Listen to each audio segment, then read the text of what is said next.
Well, first of all,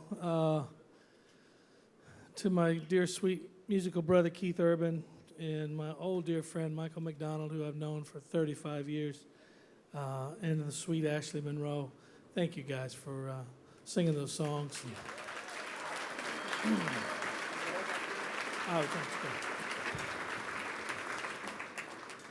and the first thing I would say about Ashley Monroe, she's been kind enough to ask me to produce her records, and it's one of the great thrills of my life. I think that that child there has one of the deepest and most beautiful souls as a songwriter that I've ever heard, and voices to go along with it.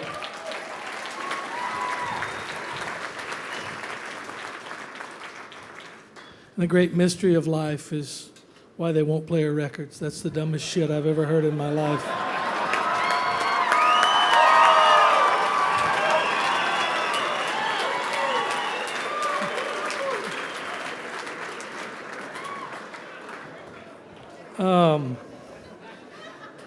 Michael, welcome.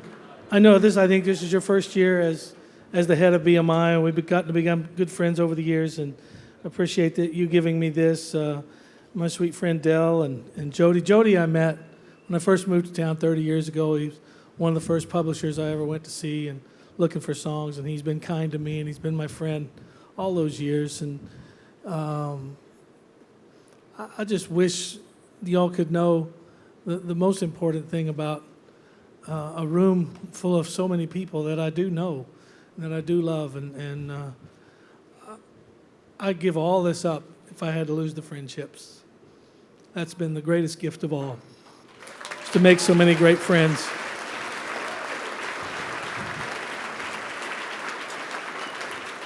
I've had a great life. I didn't know much about writing songs, and I met some guys. I met seeing Rodney and Guy on those videos, and Emmy was unbelievable. They were the ones that kind of first ever inspired me to try to write a song, and I had written a handful of songs, and not very many, and I think I'd written 6 or 7 songs, and I joined Pure Prairie League as a 20-year-old kid, I think, and I started in this band. I'd never been in a big shot band in my life, and we were getting ready to go make a record right after I joined the band, and they said, "Hey, you got any songs?" I said, "Yeah, I got 6 or 7." And and those dumbasses recorded 5 of them. And,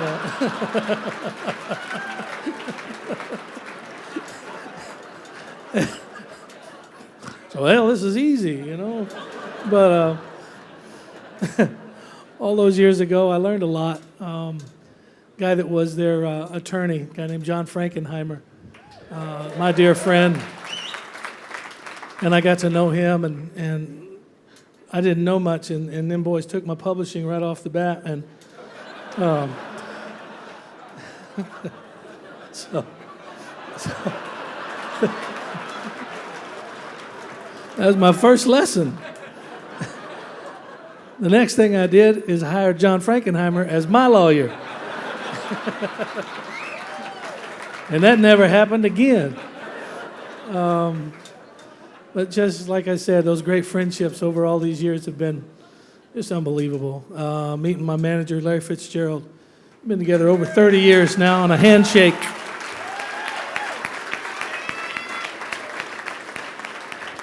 Just on a handshake. And that is so, to me, that's the only reason to do something, is if you're a man of your word. And I came to town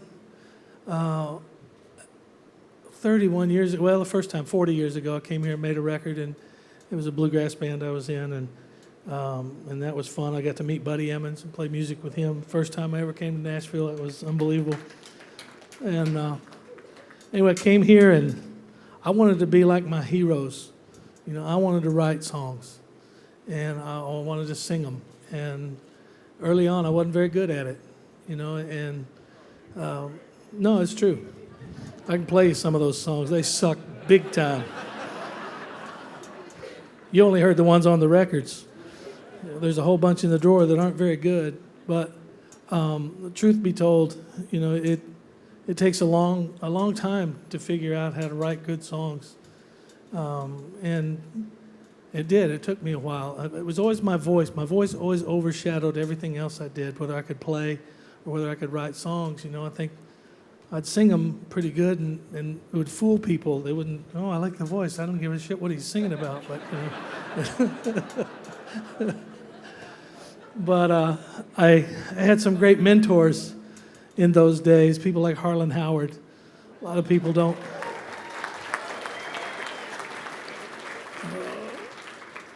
What a great man he was. What a great songwriter he was. And he was great with his advice. And it was very sage, and it was not lost on me. He came to me, and I used to sing his demos for $10 a song when I first moved to town. And we became great friends and had many White Russians together. And he told me, he said, "Kid," he says, "you might be one of the best singers I've ever heard." And I said, "Well, thanks, Harlan." He said, "And you're a hell of a guitar picker." And I said, "Well, thank you." And he says, "And you're a pretty good songwriter." And I said, "Okay, I understand what you're saying." And it was really great constructive criticism. And it made me work harder. It made me try harder. I was grateful for all the people that wanted to write songs with me. And over the years, there's been plenty. And I wouldn't have succeeded if I hadn't had a lot of help along the way. And tonight I know I'm surrounded by my family. My wife is here, Amy, and the kindness I've been treated with over the last 15 years is, can't even describe it. My daughter Jenny's here with a brand new baby. I'm a granddad for the first time, 3 months old today. Her husband Josh is here. He's been up here a bunch of times, winning a bunch of awards, so the rent's safe. We're going to get the house paid for. I think the coolest thing is how much I remember the very first time I got to come up here and get an award. And I got one of those things to put around my neck that told me I was going to get an award. And I didn't know in those days that that BMI and ASCAP and everybody was kind of all whatever, they kind of competitive and stuff. And I'd written both of those hit songs that I'd had with ASCAP writers. And they announced my name, and I drug their ass up there with me, and that didn't go over too well, but Francis still liked me. Anyway. But after all those years, I got a pretty neat compliment not long ago. On my last record, I'd written this song, and I always held Guy Clark and Rodney as my two heroes. And somebody said to me, after they'd heard my record, they said, "Hey, that one song that you wrote, did you write that with Guy?" And to me, it was the greatest compliment I could have ever gotten, because I didn't. I wrote it by myself. But the fact that they thought it was of Guy Clark caliber was a pretty sweet sentiment. There's been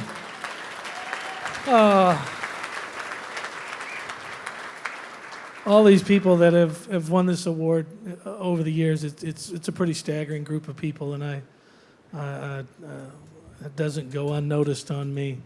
Merle Haggard and Dolly and folks like that. Bill Anderson. I'm going to tell you this story because there's a bunch of young songwriters in this room. Some of you will get up here for the first time and get to win an award because you wrote a song that mattered. You wrote a song that's going to make a difference in somebody's life. And I was a new member at the Grand Ole Opry, and I got to know Bill Anderson a little bit. And I think Bill's here tonight. I hope he is. He might have already gone. But we talked after we became friends, and I asked him, I said, "Bill, would you consider writing songs with me?" And he kind of looked at me puzzled. He said, "You want to write songs with me?" I said, "Yes, sir. I think you're one of the finest country songwriters that ever lived." And that kind of took him aback. He said, "I really don't write songs that much anymore because nobody seems to really care about what I do and this and that." And I said, "Well, let's go write some songs." And I tell you that because what it did for Bill, and this is not yay me, but it's just me reaching out to a hero, is it turned him on to writing songs again. He went on to write 2 more Song of the Year songs. He went on to just kind of have another career as a songwriter.